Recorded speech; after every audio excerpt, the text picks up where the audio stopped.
Major funding for these broadcasts has been provided by grants from Bank of America, Merrill Lynch, and Perfect Building Maintenance, New York Community Bank, All Nation Renovation, Kilroy Architectural Windows, New York's Window Company, GREENBERG TRAURIG, LLP.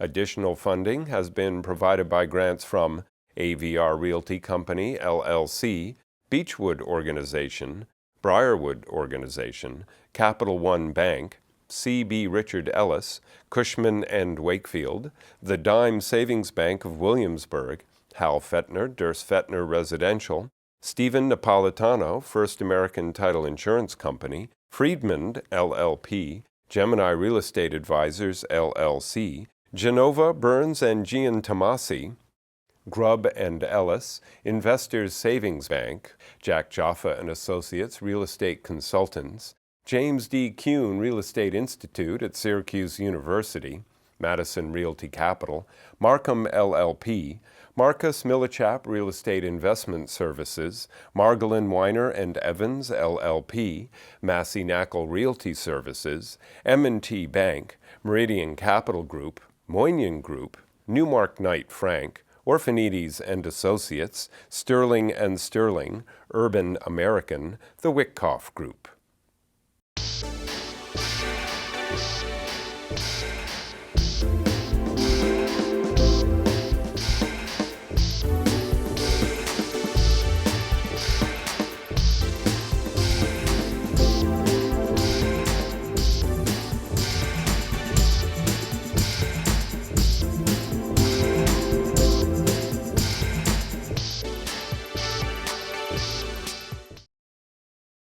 Few people in the country are known to be real estate people. Few individuals have created the composition of residential, hotels, retail, office space than a person by the name of Stephen Ross. Few people are the related companies, and I'm happy that I have the chairman, founder of the related companies, and also the principal, the major owner of the Miami Dolphins and Sun Life Stadium?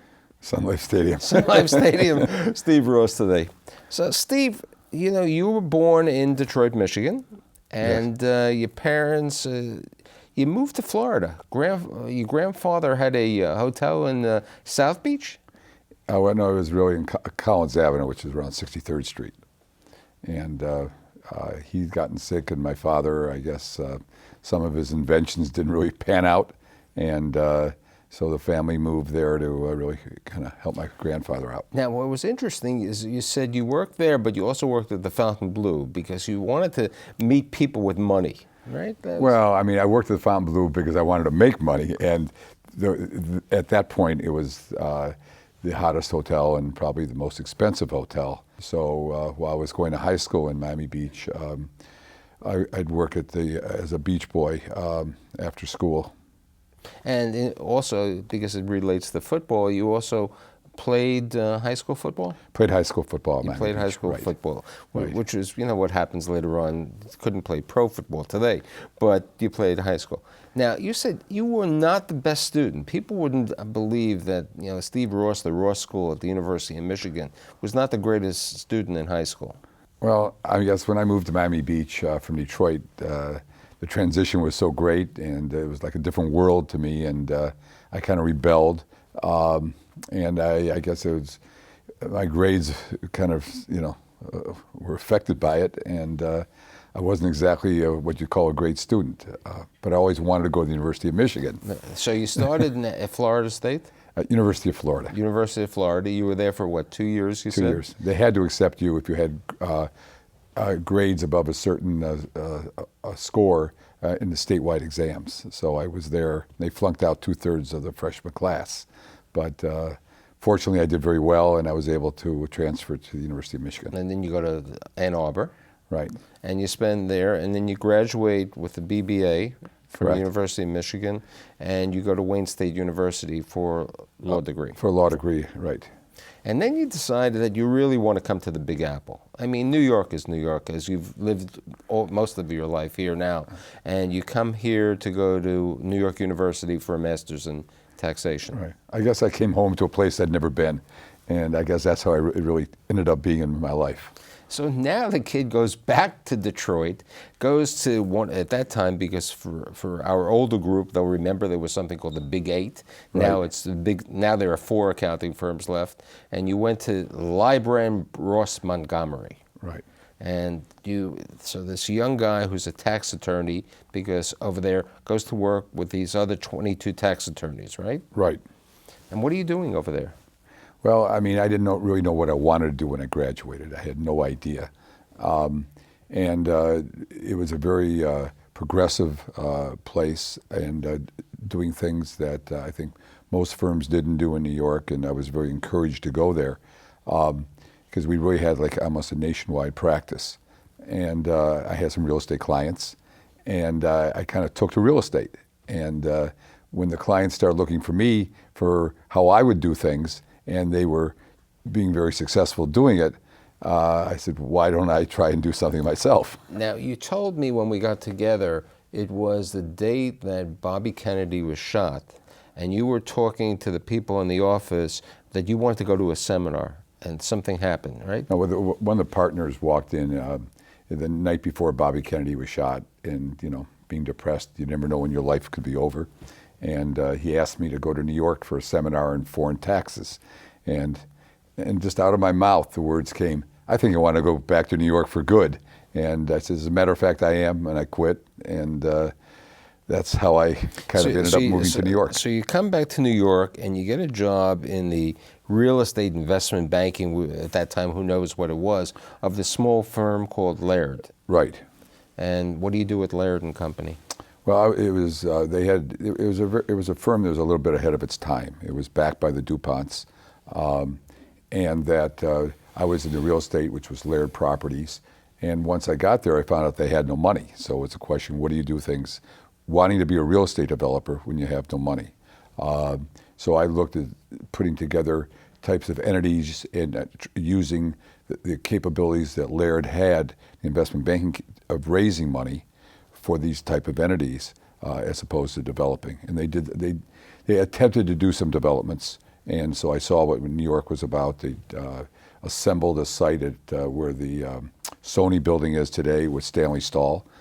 So I went through that, and a site where I guess 801 3rd Avenue is, and they assembled that, but they ended up selling those sites because they didn't really have the capital to do it. But it was a real learning experience. I think you really learn by watching other people's mistakes or being involved. You don't learn as much from success as you do by watching other people's mistakes. So you spent about a year and a half at Laird? About a year and a half. And then you get a job with this firm, which is no longer in business either, called Bear Stearns. Right.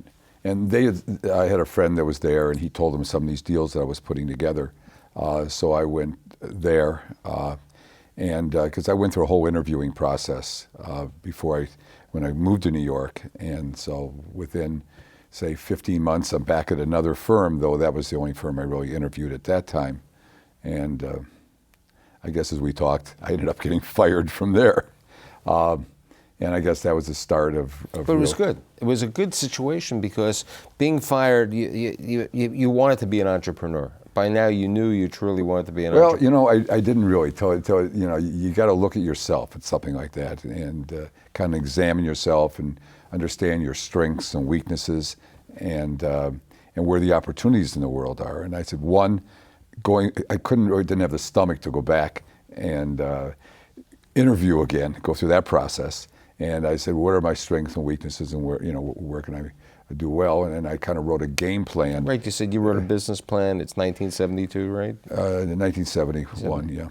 And I wrote a business plan in affordable housing that I had been working on. Because at this time there was the big administration push for the affordable housing around the country. Right. I mean, it was all a result of the Great Society programs of Lyndon Johnson, and then I think Richard Nixon was President of the United States at that point.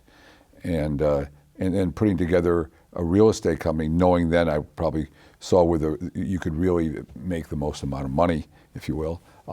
And what I liked was real estate development. And also because of the taxes that you gained over the years, the tax ramifications of syndication and everything That else. was my background, through tax syndications. But I think the difference was I saw in building a real estate development company, you had to have another source of income. You couldn't rely upon development fees, and there's too many real estate cycles, the business cycles rather. And you'd see real estate developers, boom or bust. And you really want to withstand those cycles, so you had to have another source of income. So that was using the capability I had as a syndicator of tax shelters and doing it strictly with affordable housing, because a tax shelter should have no risks attached to it. And then also, affordable housing was the best way to learn how to become a developer, because you didn't really have market rate risks in terms of renting your units. It was a question of building it and building a good product. And I think then, when I looked at it, whatever we did, we wanted to be best in class. And I think that I developed a reputation of building probably some of the finest affordable housing projects. Now, during that period, you said to me you opened up 11 offices? Well, no, what happened was my first business plan, I was going to go out and looking at how you attracted government subsidies, and that was all local at the time through the FHA offices, and then setting up offices in each state where they had those FHA offices, and then in order to get those subsidies, and then doing it for other developers, and then syndicating it on a national basis, and then using those same offices to build developments in. But I couldn't attract the capital because I never had done it before. So people said, why don't you just go out and show us you can do it, and we'll give you as much money as you need. And I went out and I did a few syndications and started a development, and I found, wow, I don't need other people's money. I might as well own it myself and kind of bootstrap myself. So it was always a constant putting whatever money I made back in the business and really not taking any money out for many, many years. But also part of what you said to me when we got together is that part of it was there was an image also that, and you went to at that time, 666 Fifth Avenue for an office space, right?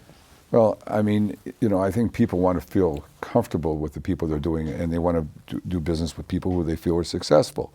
And just starting up, I was looking for office space, and I was, I took a short-term sublease at that time in 666, which was a very prominent location, a great building, and I got it for something like $4 a foot.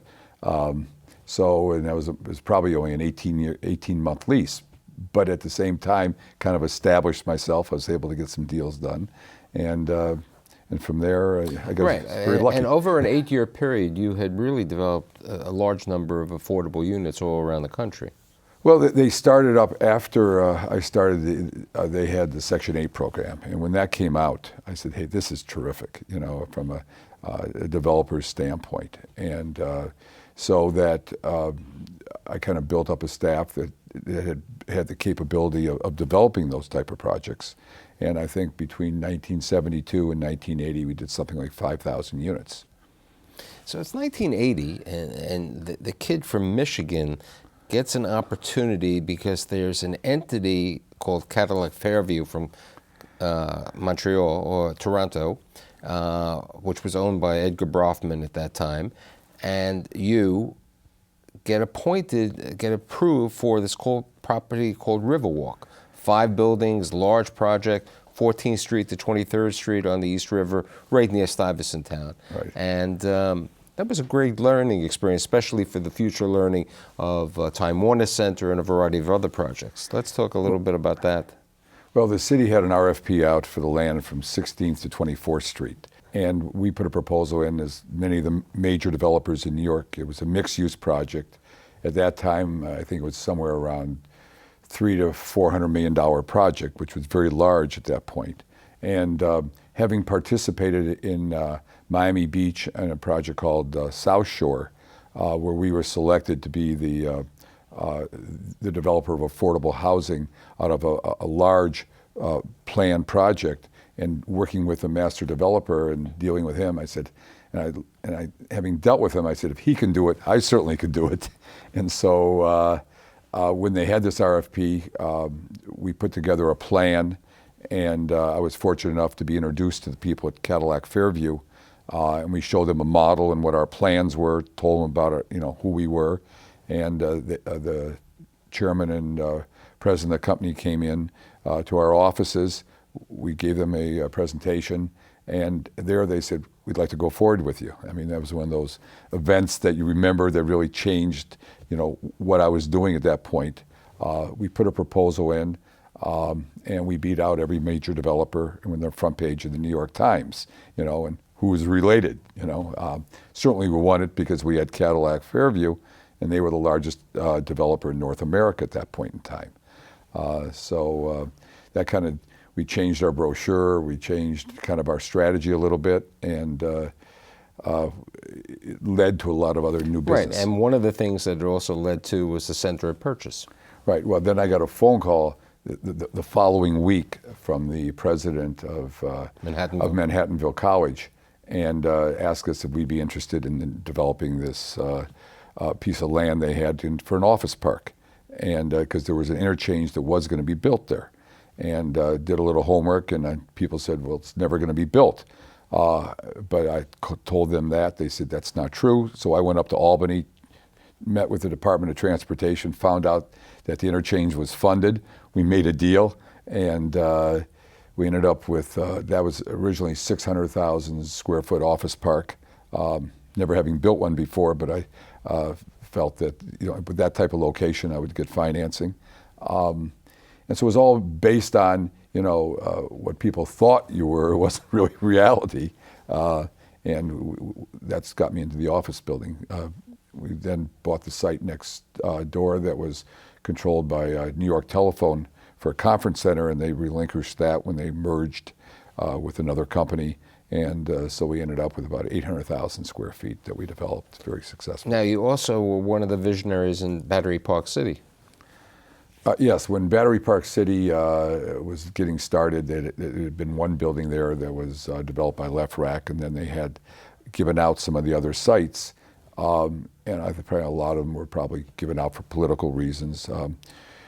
And we saw what I thought would be a good market, and we took over 3 sites at that time. Just 3 of the first buildings built under the new master plan that they had down there, and were very successful.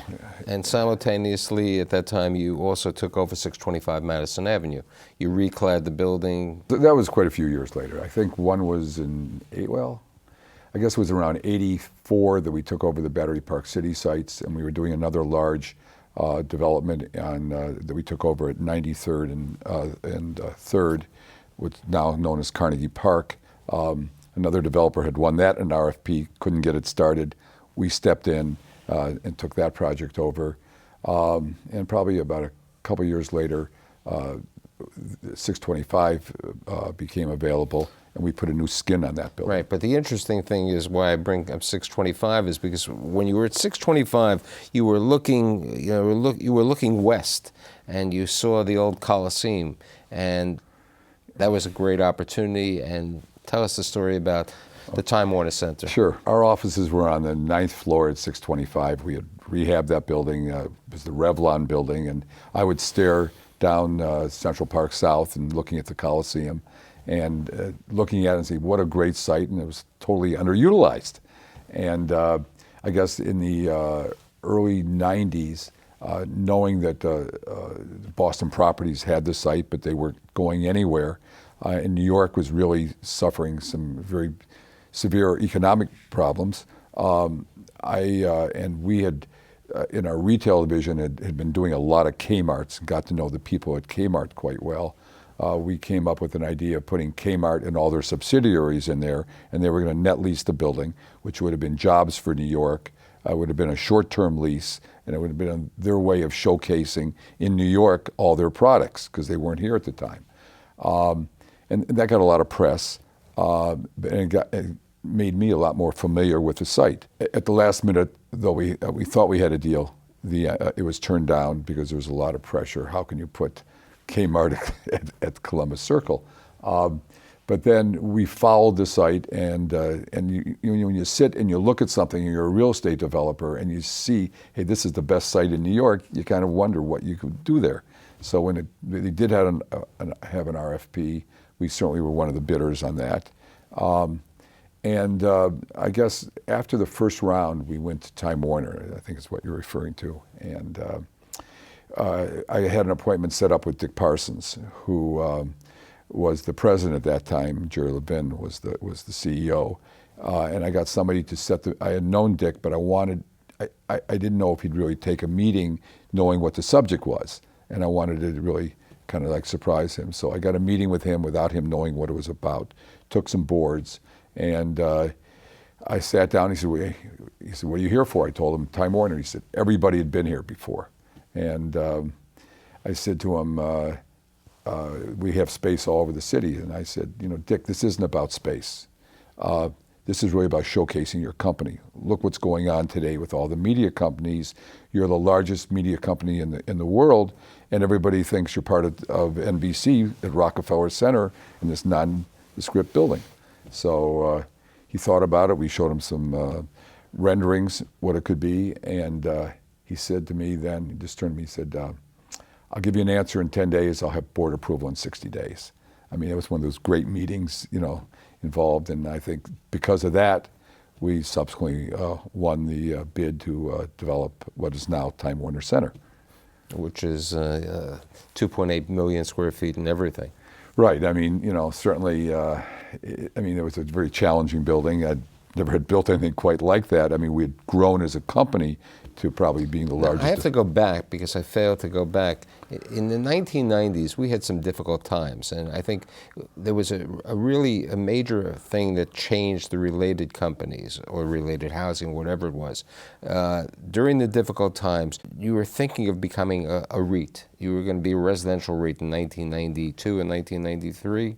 No, what had happened was, like in the difficult times of the early 90s, we like everybody else suffered, and if you didn't, so that we kind of had to restructure our company and do business a different way. And certainly we came out probably stronger after that point in time. But I think the important thing that I want to bring up is that you were going to be a REIT. You would have been the second largest residential REIT, and then there was this analyst or individual. Right. This is probably 1993, and we had filed to do all of our residential properties in a REIT, just our residential, not the syndication, not the office or the retail, in a REIT, and put all our properties in there that we were developing and the sites we had.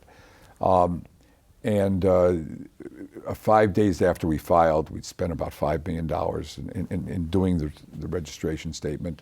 At the NAREIT convention, the analyst from Fidelity said, there'll never be another multifamily REIT.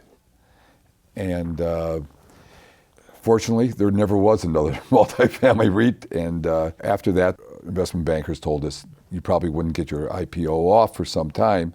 So we said, hey, let's look forward how we can go do business, on a different basis. And Ohio State. Well, when we filed the REIT, we made, because of the size of it, that we were on the front page of the Wall Street Journal with a little article about that. And we got a phone call from someone at Ohio State Teachers, David Lynn, I don't think he's there any longer, that asking us that if you don't get your REIT, we'd like to back you. And so as soon as we got that, 2 weeks later, he said, David, we'll take you up on your offer. And we sat down, worked out an arrangement with Ohio State, which has been a terrific relationship, a really great organization. And we then proceeded to build apartments in New York. We had equity. Right, the Monterey was one of them? No, the Monterey we had already had under construction. But we started, I guess, with where we bought Tribeca Tower at that point. And then we did, I guess, 14th Street, 89th Street, about 4 or 5 projects, 84th Street and First, the Strathmore, And so that really kind of kick-started our really major surge as a residential developer in New York City. So Time Warner Center, now, you always like, since we both like the Wolverines, you were involved with the major fundraising program, and then what happens? The Ross School. Well, I mean, I always believe in give back. I think that's a very important thing. And being from Michigan, I never forgot it. And I think the impact the University of Michigan had on my life was very significant to me. And when they came to me to do something very special, and I was in a position to do it, they targeted me, and they kind of, how they... A good fundraiser always knows who he wants to target. Right. And so, and I was obviously susceptible to it. And, it was something that I thought was kind of interesting because if you're going to do it, and I was planning on giving, my uncle, who was like a real mentor to me. Max Fisher, who was the Ohio State Business School. Right. So, and we always had this kind of competition between Ohio State and Michigan. My mother had gone to Ohio State. So it was always something that if I could do that, naming the business school and giving the lead gift there, it was a great Now, honor. I know you like football. How did the Dolphins come up? How did you become the owner of the Dolphins? Well, when we moved to Florida, when I was in high school in the 9th grade, I always, that really became my home. My parents lived there. I went there for every vacation, bought a home there, and, I was really considered myself more of a Floridian.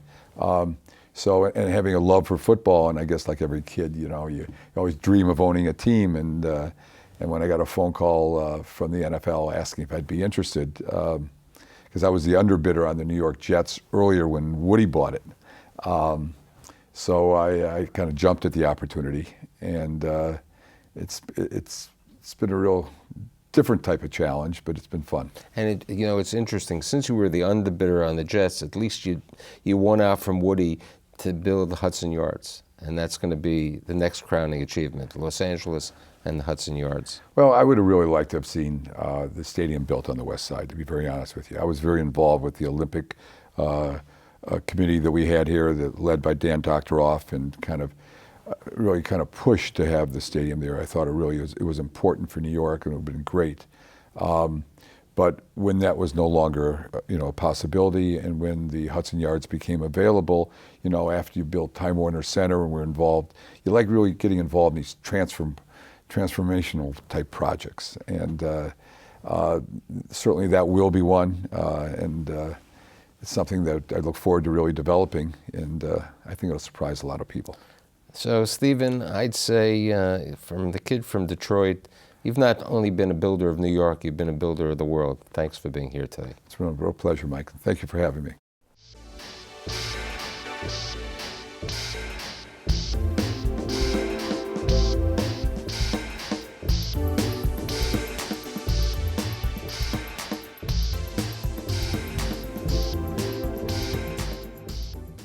Major funding for these broadcasts has been provided by grants from Bank of America, Merrill Lynch, and Perfect Building Maintenance, New York Community Bank, All Nation Renovation, Kilroy Architectural Windows, New York's Window Company, GREENBERG TRAURIG, LLP.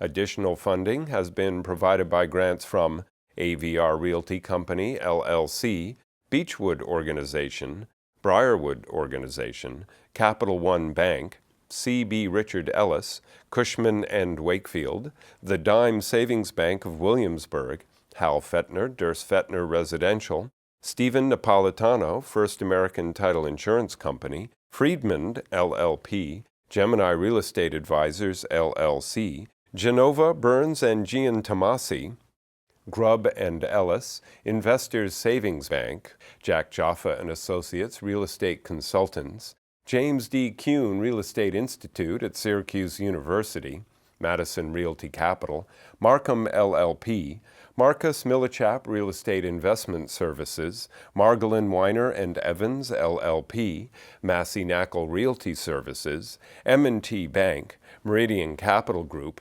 Moynihan Group, Newmark Knight Frank, Orphanides and Associates, Sterling and Sterling, Urban American, the WITKOFF Group.